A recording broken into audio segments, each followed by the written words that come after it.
കുന്തിക്ക് വരമായി കിട്ടിയ ഒരു അനുഗ്രഹത്തെ കുന്തി ഉപയോഗപ്പെടുത്തി അല്ലെങ്കിൽ പരിശോധിച്ച് നോക്കിയതിന്റെ ഫലമാണ് കർണൻ എന്ന പുത്രന്റെ ജനനം. അന്ന് അവിവാഹിതയായ ഒരു സ്ത്രീക്ക് സന്താനം ജനിച്ചു കഴിഞ്ഞാൽ ഉണ്ടാകുന്ന ഭവിഷ്യത്തുകൾ ഓർത്ത് കുന്തി കർണനെ ഒരു നദിയിൽ ഒഴുക്കിവിട്ട കഥയെല്ലാം നമുക്കറിയാം.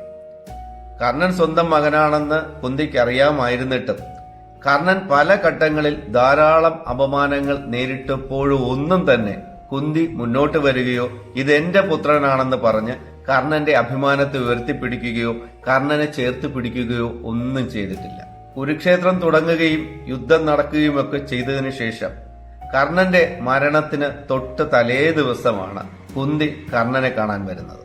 വന്ന് നീ എന്റെ പുത്രനാണെന്ന് പറയുകയും പാണ്ഡവരോടൊപ്പം ചേരാൻ ആവശ്യപ്പെടുകയും രാജ്യം നേടിക്കഴിഞ്ഞാൽ നീ ആയിരിക്കും രാജാവ് എന്ന് പറയുകയും ഒക്കെ കുന്തി ചെയ്യുന്നുണ്ട്. എന്നാൽ അഭിമാനിയായ കർണൻ പറയുന്നത് ഞാൻ എന്റെ സുഹൃത്തായ സുയോധനനൊപ്പം മാത്രമേ നിൽക്കുകയുള്ളൂ.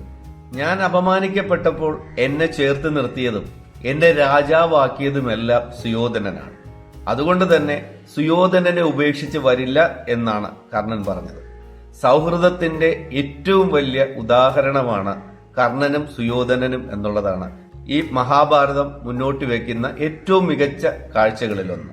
കുന്തിയുടെ നിർബന്ധങ്ങളെ എല്ലാം മാറ്റി താൻ കൗരവർക്കൊപ്പം തന്നെ യുദ്ധം ചെയ്യുമെന്ന് കർണൻ അറിയിച്ചു കഴിഞ്ഞതിന് ശേഷം കുന്തിക്ക് കർണൻ ഒരു വാക്ക് കൊടുക്കുന്നു. അർജുനനെ ഒഴികെ കുന്തിയുടെ മറ്റു മക്കളെ ഒന്നും തന്റെ കൈകൊണ്ട് കൊല്ലില്ല എന്നുള്ളതാണ് കർണൻ കൊടുത്ത വാക്ക്.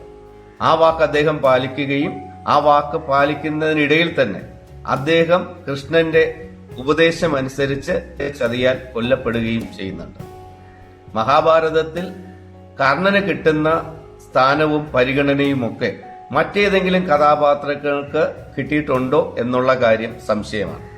മഹാഭാരത കഥ ശരിക്കും വായിച്ച് ആസ്വദിച്ച് മനസ്സിലാക്കുന്നവരുടെ എല്ലാം മനസ്സിൽ കർണൻ നായകൻ തന്നെയായിരിക്കും. എന്നിരുന്നാലും ഒരുപാട് പേർ കർണനെ വെറുക്കുകയും കർണനെതിരെ സംസാരിക്കുകയും അർജുനനെയും കൃഷ്ണനെയും ഒക്കെ പുകഴ്ത്തി പറയുകയും ഒക്കെ ചെയ്യുന്നുണ്ട്. കുന്തിയുടെ മൂത്ത പുത്രനായ കർണൻ ശരിക്ക് കുന്തിയുടെ മകനായി തന്നെ വളർന്നിരുന്നു എങ്കിൽ ഒരു പക്ഷേ മഹാഭാരതത്തിലെ കഥയോ കുരുക്ഷേത്രമോ ഒക്കെ ഇങ്ങനെ ആയിരിക്കില്ല എന്നുള്ളതാണ് വാസ്തവം.